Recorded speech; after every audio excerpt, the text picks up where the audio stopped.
Child of God, I welcome you to another moment that we are going to digest the Word of God. You are most welcome in the mighty name of Jesus. I remain your sister, Sister Chioma Onora, the daughter of the Holy Ghost. You are most welcome to this very broadcast in the mighty name of Jesus Christ. Amen.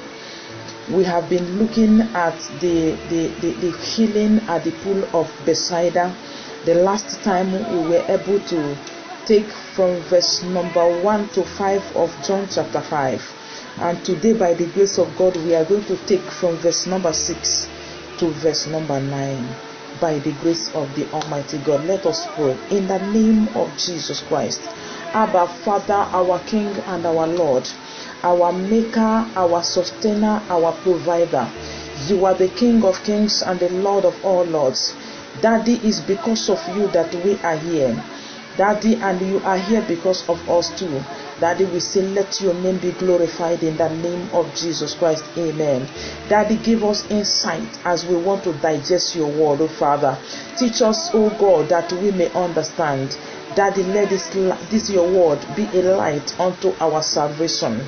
Let it be a light unto our direction. Let it be a light unto our path of life. In the name of Jesus, amen. May we never deviate from the plan that you have set for us, oh God, to attain salvation. In the name of Jesus Christ, amen.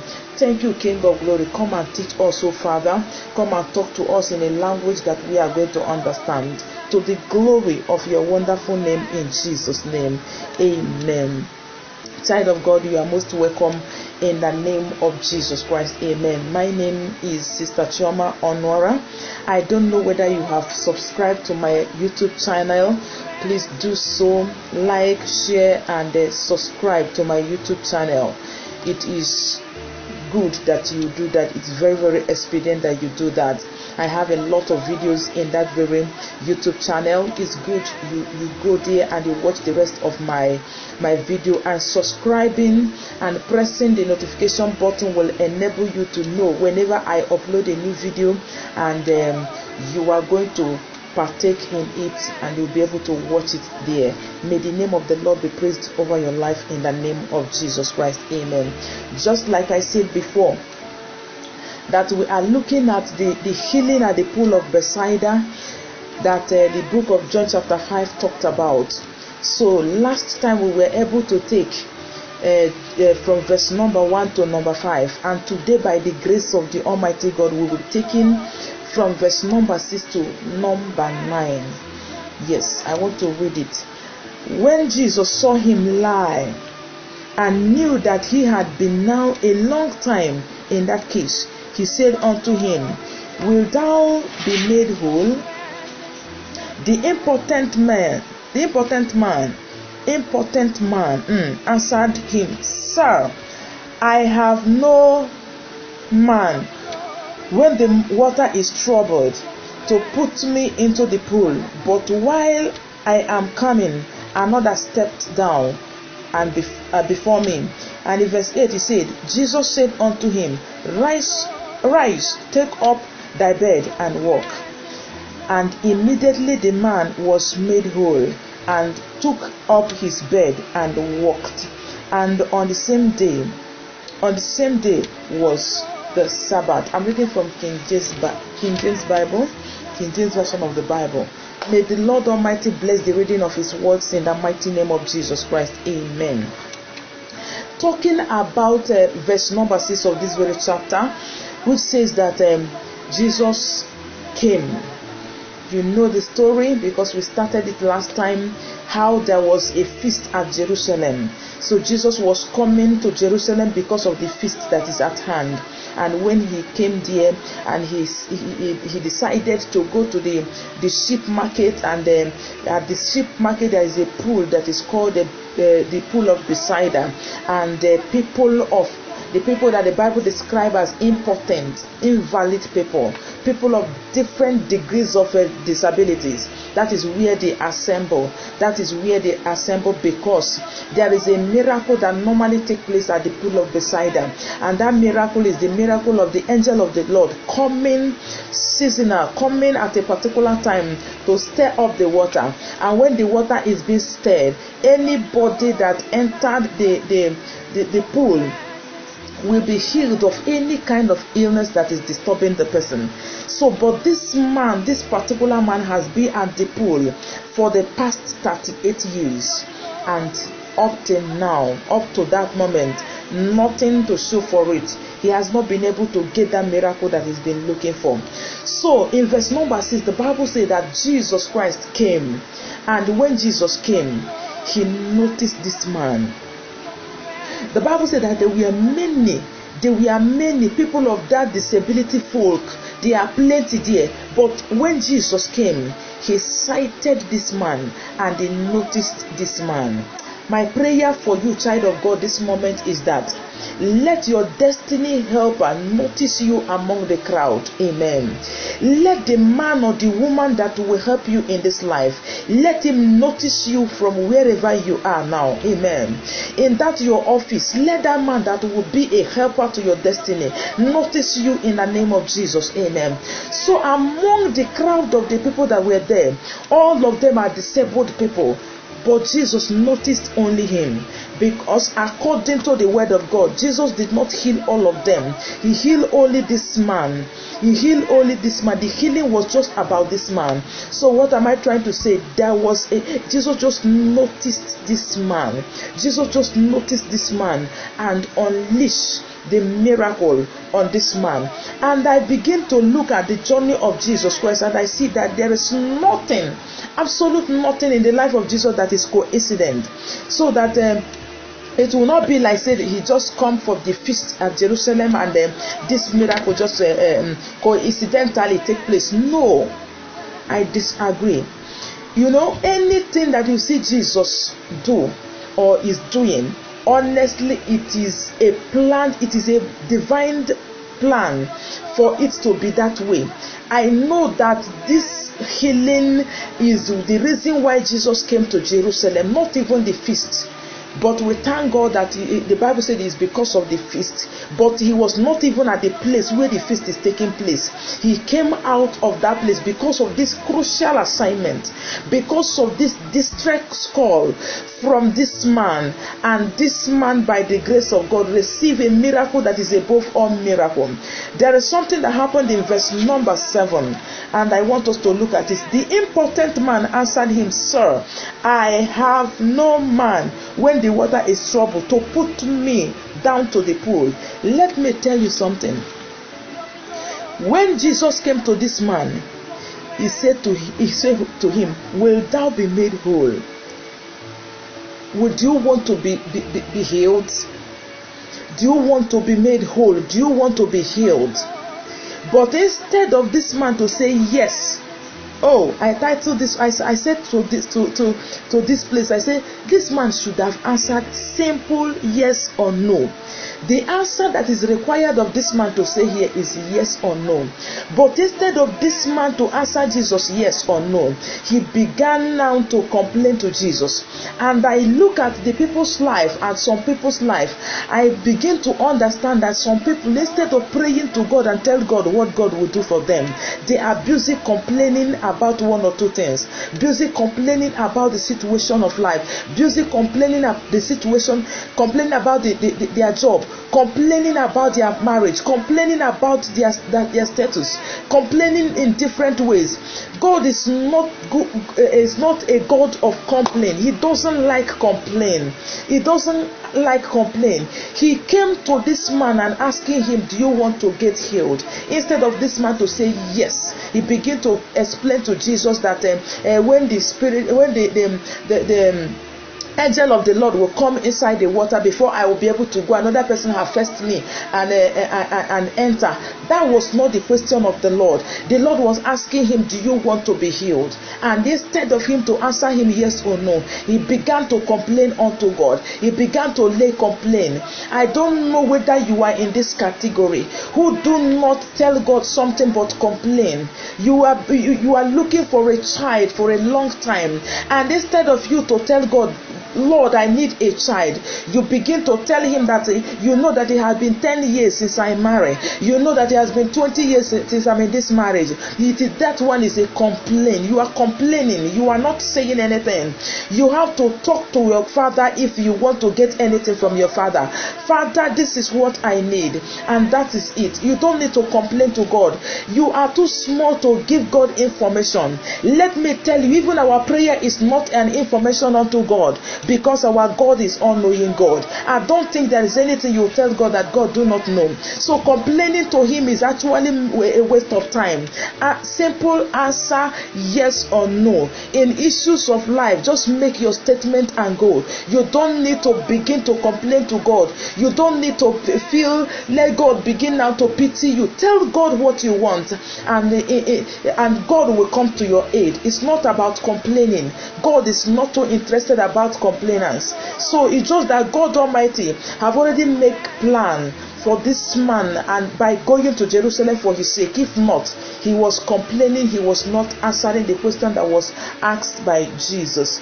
So, and in verse number 8, the Bible said that Jesus said to him, rise, take up thy bed and walk. So the man at the pool of Bethsaida have taken Bethsaida to be his house, have taken the pool to be his house. That is why his bed is there. He has even put his bed there, and he have decided to tarry there until maybe when life is off him, because he is already with bed there. He's with there. With bed there, he's like taking that place as his place, because where somebody have lived for 38 years, that place is his house now. So Jesus said to him, take up your bed and then go home and walk. Take up your bed and do what? And walk. Can you see?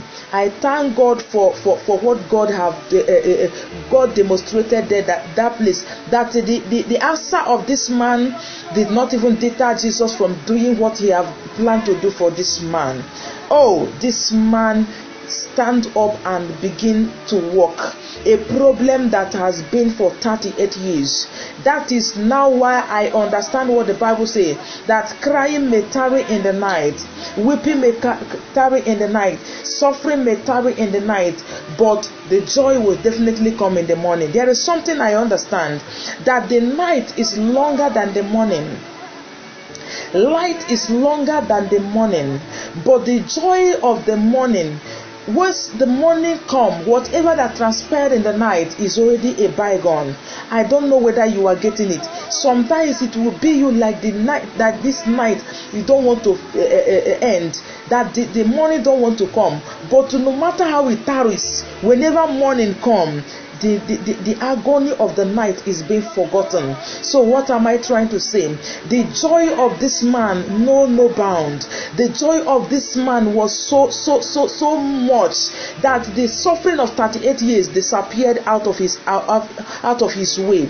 That is exactly what happened in the life of this man. And I want to tell you something. I don't know how lasting your problem has been, but I want to tell you that the King of Kings is visiting you this moment, and you are taking up your mat and you are walking.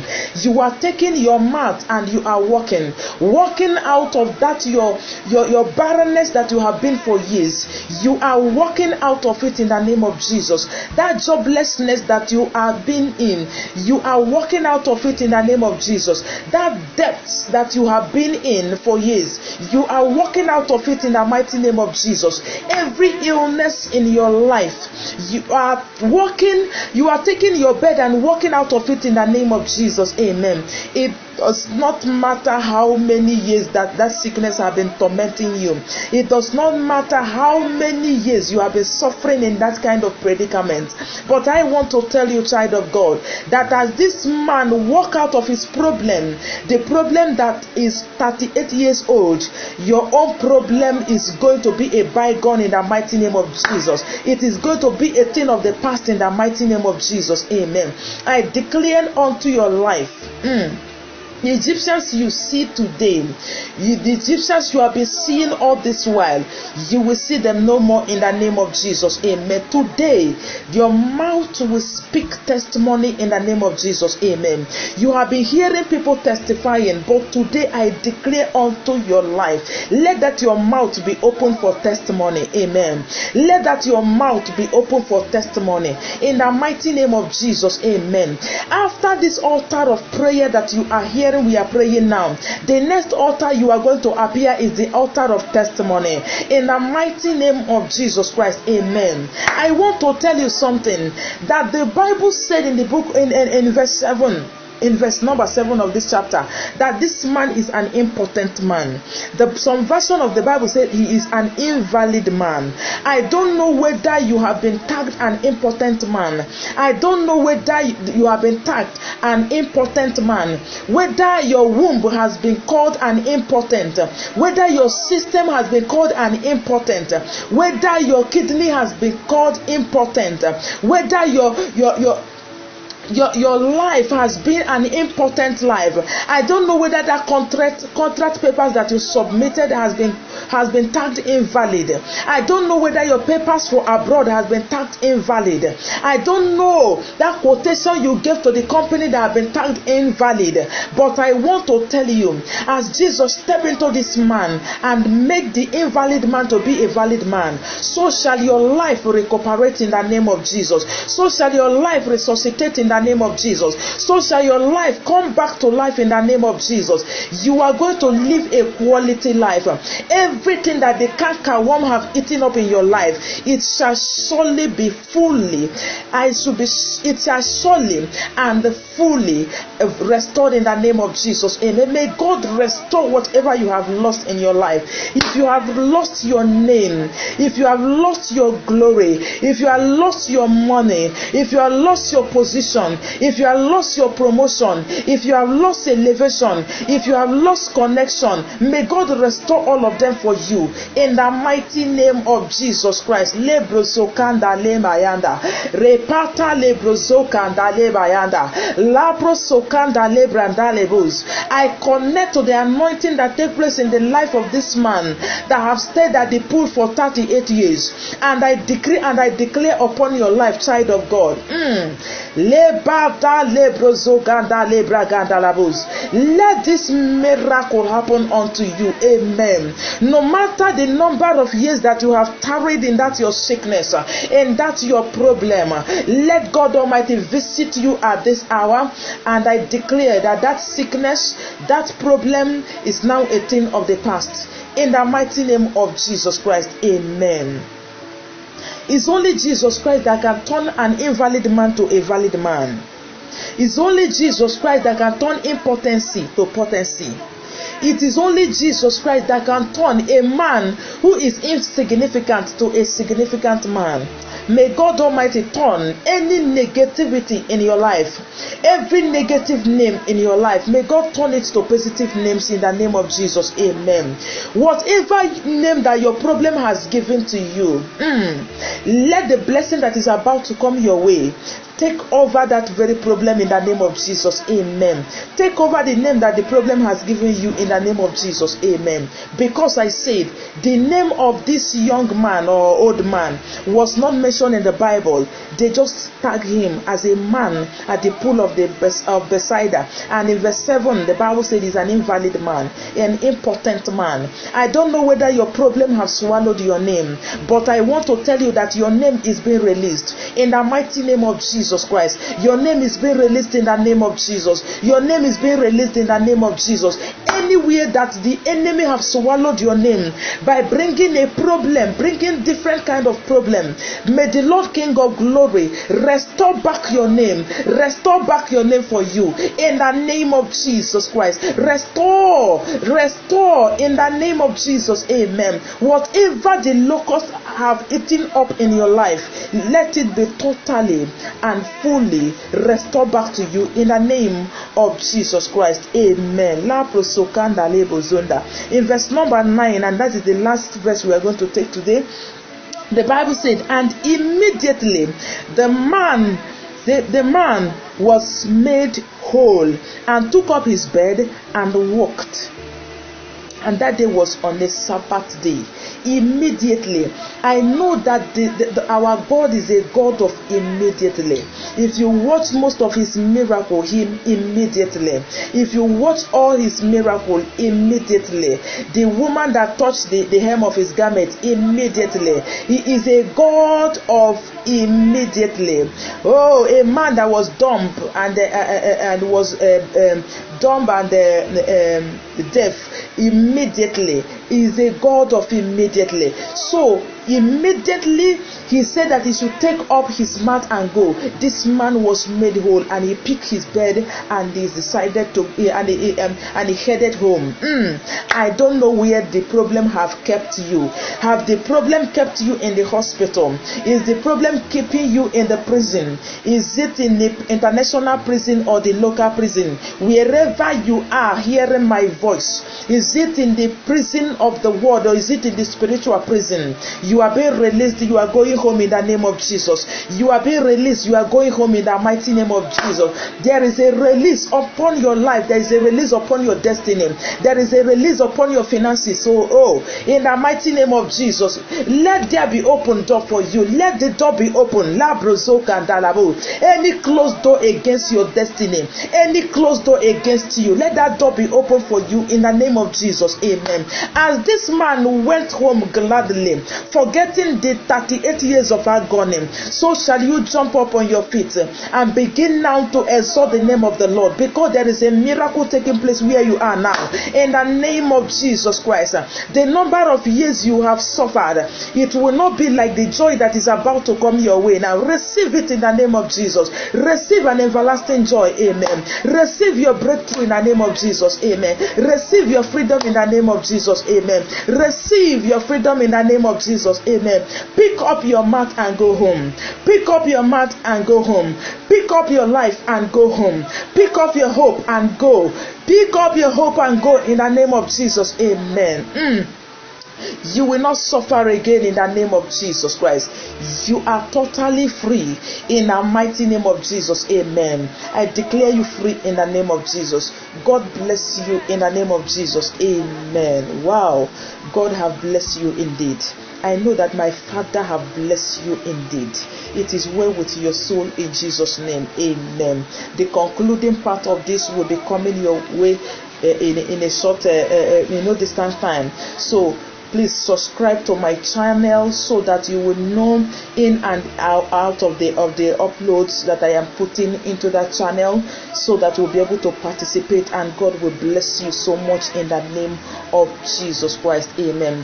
There is an upcoming program that I am about to embark on, and that is the program of the widows. I want to touch the life of the widows, and on my own I cannot do it.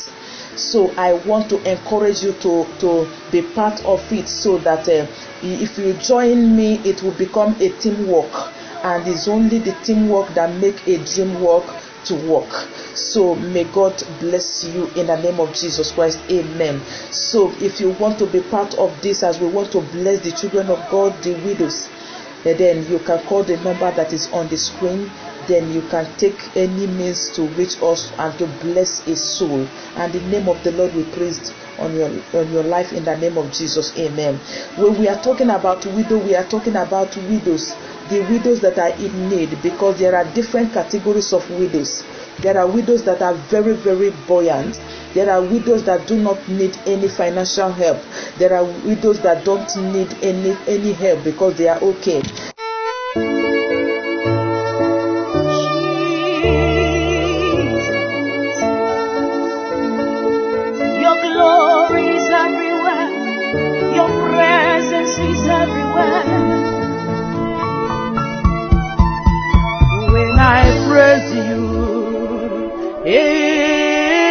like Lord.